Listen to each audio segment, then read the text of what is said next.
guys, my name is Gautam Singh and welcome to my channel Believers Academy. So friends, आज अपन पढ़ने वाले हैं electric dipole के बारे में। तो चलिए सबसे पहले डेफिनेशन देखते हैं। तो electric dipole is a pair of equal and opposite charge Q and minus Q separated by a distance of 2a। तो देखिए, अगर equal and opposite charge plus Q minus Q को कुछ डिस्टेंस पे रख दे तो इसी कॉन्फ़िगरेशन को अपन क्या बोलते हैं, इलेक्ट्रिक डाइपोल बोलते हैं। और ये डिस्टेंस को 2a इसलिए लेते हैं ताकि कुछ डेरिवेशंस में जो है कैलकुलेशन इजी पड़े। तो अगर अपन इसका एक सेंटर एज्यूम करें जिसका ये दोनों चार्ज से इक्वल डिस्टेंस पे है, तो ये डिस्टेंस a और a रहेगा, इसीलिए इसका अपन डिस्टेंस 2a ले लेते हैं। क्लियर है? चलिए एक और फिजिकल क्वांटिटी के बारे में देखते हैं, डाइपोल मोमेंट। तो देखो, इस कॉन्फ़िगरेशन के लिए एक अपन ने वेक्टर क्वांटिटी डिफाइन किया है जिसको अपन डाइपोल मोमेंट बोलते हैं। तो डाइपोल मोमेंट सबसे पहली बात तो it is a vector quantity, है ना, एक वेक्टर क्वांटिटी है। अब इसका मैग्नीट्यूड क्या होगा, डायरेक्शन क्या होगा, तो मैग्नीट्यूड ऑफ इलेक्ट्रिक नहीं, dipole moment is Q into 2a, है ना, Q इंटू 2a इसका मैग्नीट्यूड होगा और direction is from negative to positive charge. ठीक है ना। तो P एक ऐसा वेक्टर क्वांटिटी है जिसका मैग्नीट्यूड, जैसे P को अपन डिफाइन करें तो P एक ऐसा वेक्टर क्वांटिटी जिसका मैग्नीट्यूड Q इंटू 2a के बराबर होगा, मतलब charge into distance between them. और इसका जो डायरेक्शन होगा, P कैप इसको ले लेते हैं, वो नेगेटिव से पॉजिटिव की तरफ होगा। तो ये देखिए, यही होगा P वेक्टर। क्लियर है? तो इलेक्ट्रिक डाइपोल बहुत इजी, एक इक्वल एंड अपोजिट चार्ज को कोई डिस्टेंस पे रख देंगे, उस कॉन्फ़िगरेशन को अपन इलेक्ट्रिक डाइपोल बोलते हैं। एंड डाइपोल मोमेंट क्या होता है, dipole moment is a vector quantity whose magnitude is equal to product of charge and distance between them and direction is from negative to positive charge। Clear है? तो इसका direction इधर से इधर होगा। तो चलिए अपन अब नेक्स्ट टॉपिक की तरफ बढ़ते हैं और देखते हैं electric field due to electric dipole. तो देखिए, ये जो टॉपिक है ये कोई नया टॉपिक नहीं है, इलेक्ट्रिक फील्ड का एक क्वेश्चन जैसे आप मान सकते। तो इलेक्ट्रिक डाइपोल जो है उसके कारण अपन दो पॉइंट पे इलेक्ट्रिक फील्ड निकालने वाले हैं, एक अलोंग द एक्सिस किसी पॉइंट पे और एक इक्वेटोरियल प्लेन। इक्वेटोरियल प्लेन का मतलब है Q एंड माइनस Q का अगर परपेंडिकुलर बाइसेक्टर वाला जो प्लेन होगा उसमें किसी एक पॉइंट पे अपन निकालने वाले। क्लियर है? तो पहला अपन पॉइंट देखते हैं, electric field at a point on the axis of electric dipole. मतलब इस तरह का इलेक्ट्रिक डाइपोल है, ये माइनस Q चार्ज है और यहां पे प्लस Q चार्ज है ना, ये पॉइंट चार्ज अपन मान सकते हैं। इनके बीच की जो दूरी है वो 2a। यहां से सेंटर से, है ना, सेंटर से x डिस्टेंस दूर यहां कोई पॉइंट है P, वहां पे आपको इलेक्ट्रिक फील्ड निकालना है। तो आपको पता है कि इलेक्ट्रिक फील्ड जिस पॉइंट पे भी निकालना रहता है वहां अपन क्या पुट करते हैं, टेस्ट चार्ज पुट करते हैं। तो मान लो यहां पे अपन टेस्ट चार्ज पुट किए Q। कंफ्यूजन ना हो इसलिए मैंने यहां कैपिटल Q लिया। तो कैपिटल Q यहां टेस्ट चार्ज है। इस टेस्ट चार्ज के ऊपर आपको नेट फोर्स निकालना है और net force divided by test charge आपको क्या दे देगा, इस पॉइंट पे इलेक्ट्रिक फील्ड दे देगा। क्लियर? तो अब सबसे पहले डिस्टेंस देखते हैं। तो ये a है, ये भी a है। तो ये जो टेस्ट चार्ज है उसका यहां से डिस्टेंस कितना हो जाएगा, x माइनस है, और इसका जो है ये वाले टेस्ट चार्ज से दूरी कितनी हो जाएगी, x प्लस। क्लियर? अब इस टेस्ट चार्ज पे फोर्स कौन कौन से लगाने वाला, मतलब कौन कौन लगाने वाला है, प्लस Q चार्ज इसको इधर धकेलेगा F1 से, एंड माइनस Q चार्ज इस टेस्ट चार्ज को इधर खींचेगा F2 से। क्लियर है ना? ये प्लस चार्ज को पुश करेगा और ये माइनस चार्ज को पुल करेगा टेस्ट चार्ज को। अब देखो, ये Q तो सेम है ना, Q तो सेम है। तो बताइए F1 बड़ा होगा कि F2 बड़ा होगा। तो देखो, इस बार प्रोडक्ट ऑफ चार्ज सेम है, Q Q and Q Q, product of charge same है, तो इस बार डिस्टेंस काफी मैटर करेगा। तो जिसका स्मॉल डिस्टेंस होगा उसका फोर्स, उससे लगने वाला फोर्स क्या होगा, ज्यादा होगा, है ना। F is directly proportional to Q, Q inversely proportional to R square. तो ध्यान से देखो, ये प्लस क्यू का जो डिस्टेंस है ये टेस्ट चार्ज से वो छोटा है, तो इसके कारण जो लगने वाला फोर्स F1 है वो बड़ा होगा F2 से। इसका मतलब है नेट फोर्स का डायरेक्शन किस तरफ होगा, अलोंग F1 की तरफ। तो चलिए अब अपन वैल्यूज निकालते हैं। तो F नेट जो आएगा वो आएगा F1 माइनस F2। F1 की वैल्यू होगी K Q Q upon X minus A का square minus K Q Q upon X plus A का स्क्वायर। के क्यू क्यू को आप कॉमन ले सकते हैं, तो अंदर क्या बच रहा है, 1 बाई एक्स माइनस ए का square minus 1 by X plus A का स्क्वायर। आप एलसीएम लेंगे तो इसको ऐसे क्रॉस मल्टीप्लाई कर दीजिए और नीचे क्या बचेगा, देखिए a minus B A plus B, तो क्या आएगा A square minus B square का होल स्क्वायर। तो देखिए ये ऊपर आ गया x प्लस ए का square minus X minus A का स्क्वायर, और नीचे a minus B A plus B, तो A square minus B square, ऊपर से स्क्वायर भी लगा। इसको ओपन करते हैं, ये आ रहा है A square plus B square plus 2ab, A square B square minus 2ab, तो प्लस 2ax हो जाएगा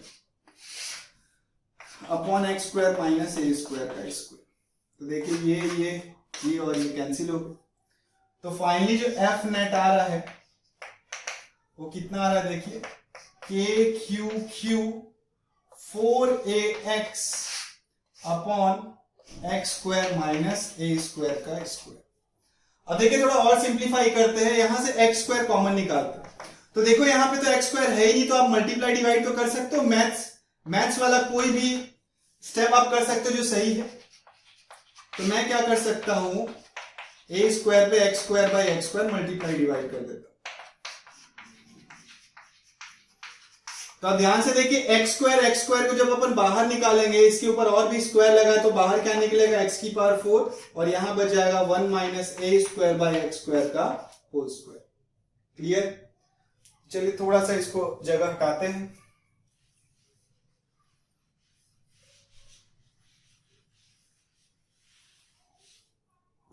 तो देखिए एफ नेट जो आ रहा है x और x क्यूब हो जाएगा, ये आ जाएगा के Q Q 4a upon x cube 1 minus A square by X square का स्क्वायर। अब देखिए एफ नेट निकल गया, तो इलेक्ट्रिक फील्ड निकालने में क्या, इलेक्ट्रिक फील्ड क्या हो जाएगा बताइए, ई नेट क्या हो जाएगा, F net upon test charge. तो देखो जब Q को डिवाइड करोगे तो क्या बच जाएगा, के Q 4a upon x cube 1 minus A square by X square. ये आपका इलेक्ट्रिक फील्ड आ रहा है। ठीक है, अब इसके ऊपर थोड़ा मोड़ा अपन छोटे मोटे एजम्पशन करेंगे। देखिए पूरे चीज को हटा देते हैं और वापस से लिखते हैं।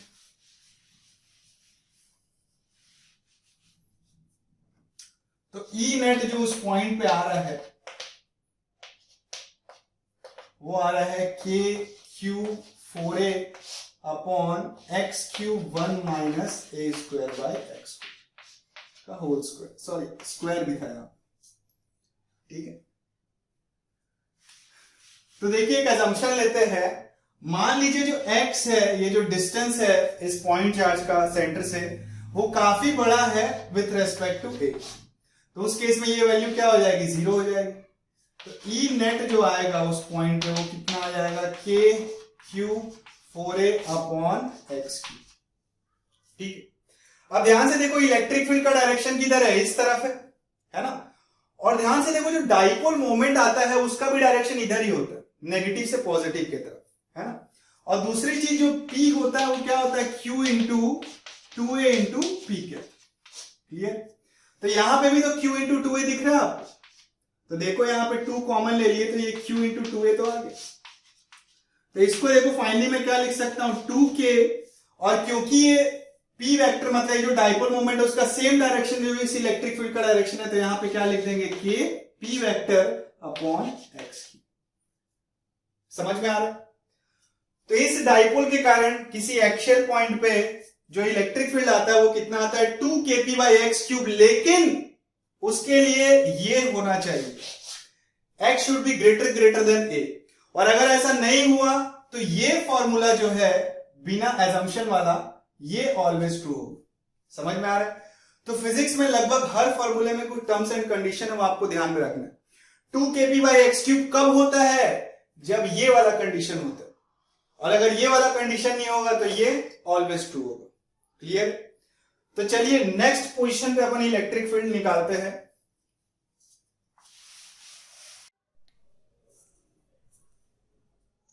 तो चलिए देखिए सेकंड पॉइंट में जो है कहां पे इलेक्ट्रिक फील्ड निकालना है, electric field at a point on equatorial plane. तो देखिए ये क्या होता है, यहां पे 2 पॉइंट चार्ज ऐसे रखे हुए हैं -q एंड +q। इसके परपेंडिकुलर बाइसेक्टर में आपको किसी P पॉइंट पे जो कि सेंटर से x दूरी पे है वहां आपको इलेक्ट्रिक फील्ड निकालना है। तो फिर से अपन क्या करेंगे, टेस्ट चार्ज रखेंगे, है ना। ये P पॉइंट है, इसको थोड़ा दूर रख देते हैं, यहां एक टेस्ट चार्ज रख देते हैं। इस टेस्ट चार्ज पे नेट फोर्स निकालेंगे and net force divided bye Q charge क्या दे देगा आपको, इस पॉइंट का इलेक्ट्रिक फील्ड दे देगा। तो चलिए पहले डिस्टेंस देखते हैं क्या क्या होगा। ये a डिस्टेंस है, ये भी a डिस्टेंस है। पाइथागोरस थ्योरम से ये चार्ज से दूरी हो जाएगा √a² + x², और यहां से भी दूरी हो जाएगा √x² + a²। क्लियर? अब देखते हैं कि ये दोनों चार्ज इस पे किधर किधर फोर्स लगाते हैं। तो ये -q चार्ज क्या करेगा, इसको खींचेगा, ऐसे पुल करेगा F1 फोर्स से, और ये q चार्ज इस पॉजिटिव चार्ज को क्या करेगा, धकेलेगा F2 से। अब देखो F1 और F2 का जो मैग्नीट्यूड होगा वो सेम होगा। क्यों? देखिए प्रोडक्ट ऑफ चार्ज सेम है, जब इनके बीच में फोर्स निकालोगे तो QQ, यहां पे भी QQ, और दूसरे डिस्टेंस भी सेम है, तो मैग्नीट्यूड ऑफ फोर्स सेम रहने वाला, डायरेक्शन हाउएवर अलग अलग। तो इसको F ले लेते हैं दोनों को। ठीक, अब नेट फोर्स निकालने के लिए इसको कंपोनेंट में ब्रेक करना पड़ेगा। तो एक हॉरिजॉन्टल लाइन खींचिए और एक वर्टिकल लाइन खींचिए, दिख रहा है आपको? ये अगर एंगल थीटा है तो ये भी एंगल थीटा होगा। तो ये थीटा एंगल है, तो ऑल्टरनेट एंगल से ये भी क्या हो जाएगा, थीटा। ये देखो ऑल्टरनेट इंटीरियर एंगल, ये पैरेलल लाइन, ये ट्रांसवर्सल, ये थीटा तो ये भी थीटा। वैसे करस्पॉन्डिंग एंगल से ये थीटा है तो ये भी क्या हो जाएगा, थीटा हो जाएगा। सही? तो 9-10 का मैथ्स आपको बहुत काम में आता है। इसके बाद देखिए F का कंपोनेंट में अगर ब्रेक करें तो F का 2 कंपोनेंट होगा, एक इस तरफ एक इस तरफ। तो इधर वाला कंपोनेंट होगा F sin थीटा, इधर वाला होगा F cos थीटा। वैसे इसका एक कंपोनेंट होगा इधर F cos थीटा, और इधर वाला कंपोनेंट होगा F sin थीटा। तो जैसे ही कंपोनेंट ब्रेक किए ये फोर्स गायब हो जाएगा, और ये वाला फोर्स भी क्या हो जाएगा, गायब हो जाएगा, है ना। तो ध्यान से देखिए ये फोर्स और ये फोर्स एकदम इक्वल अपोजिट है, तो एक दूसरे को क्या कर देंगे, कैंसिल आउट। और नेट फोर्स किधर आएगा, इस तरफ 2F cos थीटा। तो मान लेते हैं इधर वाला साइड प्लस में, इधर वाला माइनस हो जाएगा, है ना। ये डायरेक्शन को अगर प्लस माने तो इधर वाला माइनस हो जाएगा। तो F नेट देखिए क्या आएगा, -2F cos थीटा। अब वैल्यू डालते हैं 2kQQ, है ना, और डिस्टेंस क्या हो जाएगा, देखिए √a² + x² का होल स्क्वायर। और cos थीटा की वैल्यू क्या होगी, अगर ये थीटा है तो cos थीटा क्या हो जाएगा, बेस अपॉन हाइपोटेन्यूज, तो ये हो जाएगा a/√a² + x²। तो ध्यान से देखिए इसके ऊपर जो पावर आ रहा है वो a² + x², है ना। रूट और स्क्वायर कैंसिल हो जाएगा, और ये है a² + x² की पावर हाफ। तो देखिए सम हो जाएगा, पावर हाफ + 1 क्या हो जाएगा, 3/2। क्लियर? तो नेक्स्ट स्टेप में इसको मैं लिख सकता हूं 2kQQA अपॉन x² + a² की पावर 3/2। ठीक, अब क्या करेंगे, x² को कॉमन निकालेंगे। जैसे पिछले केस में हमने देखा था x² को कैसे कॉमन निकालेंगे, ऊपर नीचे मल्टीप्लाई डिवाइड करके। तो वो स्टेप हटा देते हैं, अपन डायरेक्ट निकालते हैं। तो ये हो जाएगा kQQA। तो x² जब बाहर निकलेगा तो x² के ऊपर पावर क्या लगेगा, 3/2 का, तो ये आ जाएगा x3, और अंदर बच जाएगा 1 + a²/x²। दिख रहा है? ओके, तो थोड़ा हटा देते हैं इसको। तो अब अपने पास नेट फोर्स आ गया है, F नेट आ चुका है। देखिए कितना, sorry, -2kQQA upon x³ 1 + A square by X square की पावर 3/2। अब देखिए ई नेट क्या आ जाएगा, F net upon test charge Q. तो जब क्यू से डिवाइड करेंगे तो क्यू क्यू कैंसिल हो जाएगा, ये कितना आ जाएगा -2k Q A by x cube 1 plus A square by X square की पावर 3/2। क्लियर? ठीक है, हटा दे इसको। तो सब हटा देते हैं। Electric field, neatly electric field मिल चुका अपने को। इसमें कुछ असम्पशन अपन डालने वाले हैं। ई नेट आ रहा है -2k Q A upon x cube 1 plus A square by X square की पावर 3/2। तो देखिए ये ओरिजिनल फॉर्मूला है, इसमें कोई भी टर्म्स एंड कंडीशन नहीं लगा हुआ है, ध्यान देने वाली बात। अब क्या करेंगे, मान लेते हैं x काफी बड़ा है a से, ये जो डिस्टेंस है वो a से a के रेस्पेक्ट में काफी बड़ा है, तो ये वैल्यू क्या हो जाएगी 0। अब देखिए असम्पशन लग चुका है और ई नेट आ जाएगा -2k Q A by x. ठीक है, ध्यान से देखिए यहां पे भी डाइपोल क्रिएट हो रहा है। देखिए Q इंटू 2a, तो डाइपोल मोमेंट क्या था Q into 2a, direction negative से पॉजिटिव की तरफ। ये हो जाएगा देखिए k Q इंटू 2a और यहां -x। तो देखिए इसका डायरेक्शन इस तरफ है ना, इलेक्ट्रिक फील्ड का डायरेक्शन किस तरफ है, इस तरफ है, और डाइपोल का डायरेक्शन इस तरफ। तो अगर मैं यहां p वेक्टर लिखूंगा तो माइनस साइन लिखना जरूरी है, kp वेक्टर बाई x की। क्यों? क्योंकि p वेक्टर का डायरेक्शन इधर है, माइनस मल्टीप्लाई करने से डायरेक्शन किधर हो जाएगा, इस तरफ। समझ में आ रहा है? तो इक्वेटोरियल प्लेन पे इस डाइपोल के कारण इलेक्ट्रिक फील्ड कितना आ रहा है, -kp बाई एक्स की। और ये कब आता है, जब x ग्रेटर a। और अगर ये नहीं है ऐसा कुछ, x जो है वो कंपेरेबल है a से, तो ये फॉर्मूला जो है एप्लीकेबल हो। क्लियर?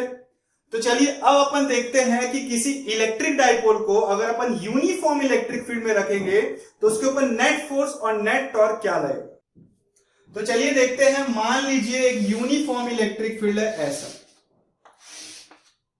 यूनिफॉर्म है, मतलब हर तरफ डायरेक्शन ऑफ इलेक्ट्रिक फील्ड क्या है, सेम है, और स्ट्रेंथ भी सेम।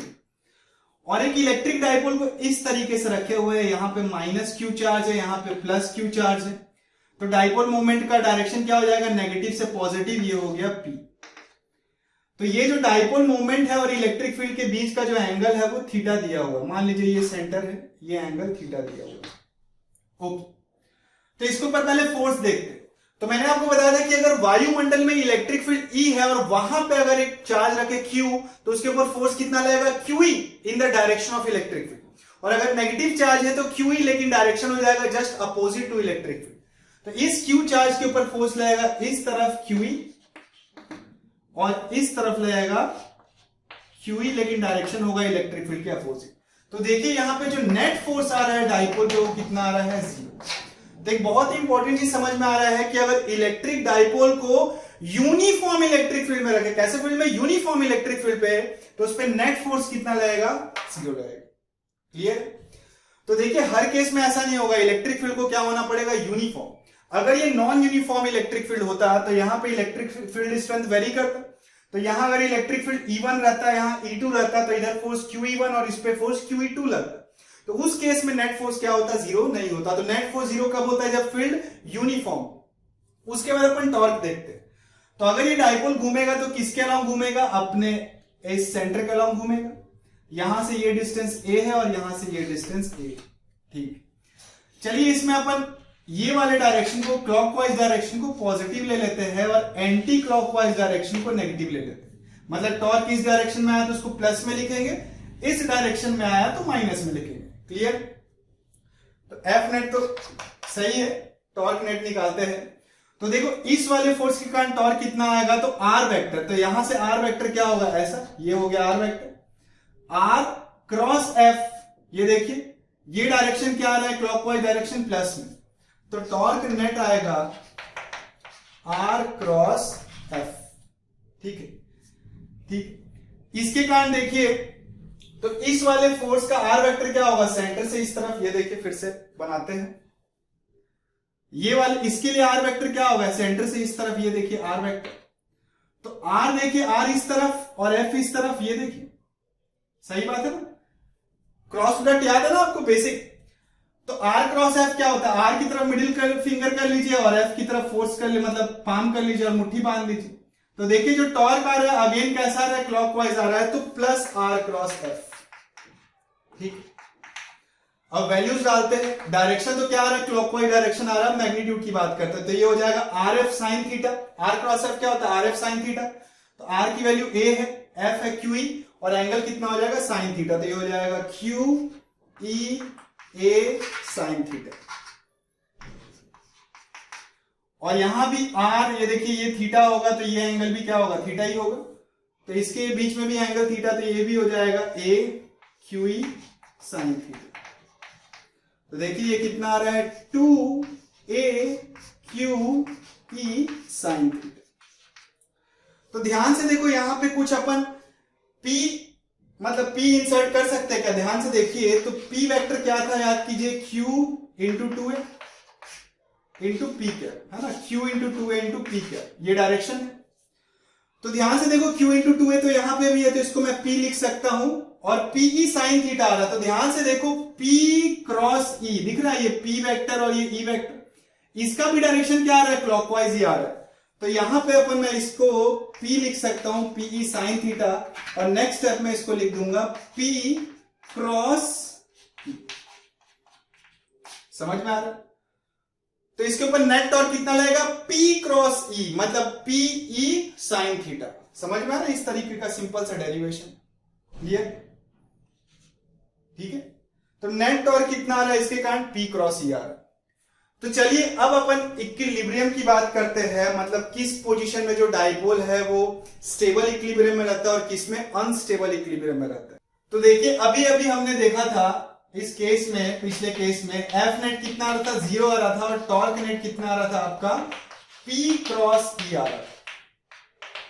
ठीक है, तो देखिए अब इक्विलिब्रियम के बारे में बात करते हैं। बहुत इंपॉर्टेंट क्वेश्चन आता है कि किस पोजीशन में जो डाइपोल है वो स्टेबल इक्विलिब्रियम है, किस में अनस्टेबल इक्विलिब्रियम है। तो सबसे पहले बात करते हैं इक्विलिब्रियम क्या होता है। इक्विलिब्रियम में अगर कोई बॉडी है तो उसके ऊपर नेट फोर्स और नेट टॉर्क क्या लगता है? 0 लग रहा है। तो नेट फोर्स तो 0 है ही, लेकिन टॉर्क p क्रॉस e। तो टॉर्क कब 0 हो सकता है? जब p ई साइन थीटा, मतलब थीटा की वैल्यू या तो 0 हो या तो थीटा की वैल्यू 180, है ना? दो केसेस पॉसिबल है ना जब नेट टॉर्क 0 आ जाए। नहीं समझ में आ रहा है? देखिए टॉर्क होता है p cross e, p cross e का मतलब होता है p ई साइन थीटा। अब इक्विलिब्रियम में होने के लिए बॉडी को नेट फोर्स 0 लगना चाहिए और नेट टॉर्क भी 0 होना चाहिए। तो नेट टॉर्क 0 होने के लिए p ई साइन थीटा में साइन थीटा की वैल्यू 0 आ जाए। साइन थीटा 0 कब होगा? जब थीटा की वैल्यू या तो 0 हो या तो 180 हो। तो जब 0 होगा तो देखिए क्या केस होगा, ये इलेक्ट्रिक फील्ड हो गया और ये माइनस चार्ज और प्लस चार्ज ऐसे रखे, दिख रहे हैं? Minus Q and plus Q charge, sorry ऐसे रखे। तो इलेक्ट्रिक डाइपोल का जो डायरेक्शन है, डाइपोल मोमेंट का डायरेक्शन है इस तरफ है। तो P और E क्या है? पैरेलल है, और उनके बीच में एंगल क्या हो जाएगा? 0। अगर मान लो मैं इसको ऐसे रख दिया, प्लस क्यू चार्ज इधर रख दिया, माइनस क्यू चार्ज इधर रख दिया, दिख रहा है?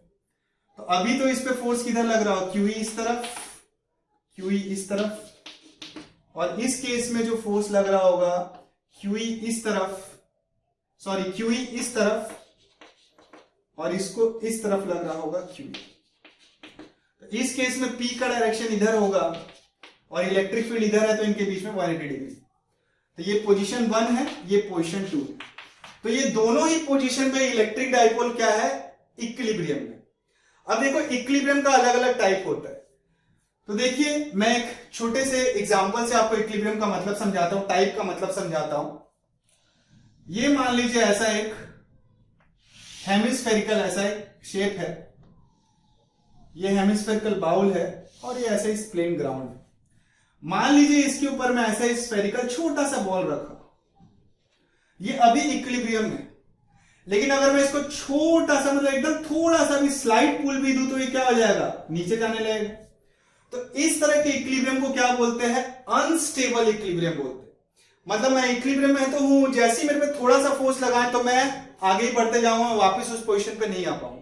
तो इस तरह के इक्विलिब्रियम को बोलते हैं क्या है? ऐसा इक्विलिब्रियम अनस्टेबल इक्विलिब्रियम। दूसरा केस ये देखो, कंचा ऐसे रखा हुआ, तो इसको मैं थोड़ा सा स्लाइड ऊपर भेजूंगा, तो जैसे ही मैं फोर्स हटाऊंगा वापस किस में आ जाएगा, इक्विलिब्रियम में आ जाएगा। तो इस तरह के इक्विलिब्रियम को अपन क्या बोलते हैं, स्टेबल इक्विलिब्रियम। मतलब जैसे ही आप डिस्प्लेस करेंगे अपोजिट डायरेक्शन में फोर्स लगता है ताकि वो फिर से उसी पोजीशन पे आ जाए।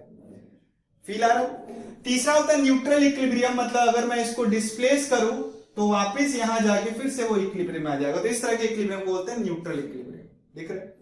तो ये दोनों ही केस में इक्विलिब्रियम है, लेकिन किस में स्टेबल है किस में अनस्टेबल है, थोड़ा सोचिए फिर मैं आपको बताता हूं। ठीक, तो देखिए मान लीजिए जो कैप वाला साइड है ये पॉजिटिव चार्ज है और ये नेगेटिव चार्ज है। फर्स्ट केस देखिए, इस पे फोर्स लग रहा है इस तरफ और इस पे फोर्स लग रहा है इस तरफ। अगर मैं हल्का से इसको डिस्प्लेस करूं तो खींच के क्या हो जाएगा, वापस से सीधा कर लेगा अपने आप को। तो ये जो इक्विलिब्रियम आ रहा है वो कैसा इक्विलिब्रियम आ रहा है, स्टेबल इक्विलिब्रियम। क्लियर? इस केस में देखिए, इसमें पॉजिटिव चार्ज इधर है, नेगेटिव चार्ज इधर है, तो नेगेटिव चार्ज पे फोर्स इधर लग रहा है और पॉजिटिव चार्ज पे फोर्स इधर लग रहा है। देखो इस तरीके से कंप्रेस पोर्शन पे जैसे मैं थोड़ा सा इसको घुमाऊंगा, ये देखिए क्या हो रहा है, ये अपने आप फिर घूम जा रहा है। तो इसीलिए ये जो इक्विलिब्रियम है वो कैसा इक्विलिब्रियम है, अनस्टेबल इक्विलिब्रियम। ठीक है, तो आज का टॉपिक होपफुली आपको सब समझ में आया हो। तो थोड़ा सा हल्का सा समरी देखते हैं। तो इलेक्ट्रिक डाइपोल क्या होता है, जब इक्वल एंड अपोजिट चार्ज को 2a डिस्टेंस पे रखते हैं तो उस कॉन्फ़िगरेशन को अपन इलेक्ट्रिक डाइपोल बोलते हैं। उसके बाद हमने देखा डाइपोल मोमेंट के बारे में। तो डाइपोल मोमेंट क्या है, इस कॉन्फ़िगरेशन के लिए हमने एक वेक्टर क्वांटिटी डिफाइन की जिसको अपन इलेक्ट्रिक डाइपोल मोमेंट बोलते हैं। तो dipole moment is a vector quantity whose magnitude is equal to q into 2a and direction is from negative to positive charge. Clear? उसके बाद हमने एक छोटा सा टॉपिक किया जो एक क्वेश्चन के जैसा ही था कि इलेक्ट्रिक डाइपोल के कारण किसी एक्सियल पोजीशन पे और इक्वेटोरियल पोजीशन पे इलेक्ट्रिक फील्ड कितना होता है। तो एक्सियल पोजीशन पे आ रहा था 2 kp/x³ एंड इक्वेटोरियल पे आ रहा था kp/x³ वही माइनस में, मतलब डायरेक्शन माइनस में आ रहा था। क्लियर है? अपोजिट डायरेक्शन आ रहा था। ठीक है, इसके बाद हमने देखा कि किसी इलेक्ट्रिक डाइपोल को यूनिफॉर्म इलेक्ट्रिक फील्ड में रखे तो उस पर नेट फोर्स और नेट टॉर्क क्या लगता है। तो नेट फोर्स तो किसी भी एंगल के लिए 0 लगता है, लेकिन नेट टॉर्क कितना आ रहा था, P cross E, PE sin theta m cap, है ना। डायरेक्शन आप जो है क्रॉस प्रोडक्ट रूल से आप निकाल सकते हैं, राइट हैंड थंब रूल से निकाल सकते हैं। ठीक है, वो निकाल। उसके बाद हमने आखिरी टॉपिक देखा कि भाई इक्विलिब्रियम में कब होता है डाइपोल, और दो पोजीशन अपने को मिला और इन दोनों में किस पोजीशन में स्टेबल इक्विलिब्रियम है और किस में अनस्टेबल इक्विलिब्रियम। ओके, तो अगर ये वीडियो आपको पसंद आया हो तो वीडियो को लाइक करें, वीडियो शेयर करें और हमारा चैनल सब्सक्राइब करें। Thank you.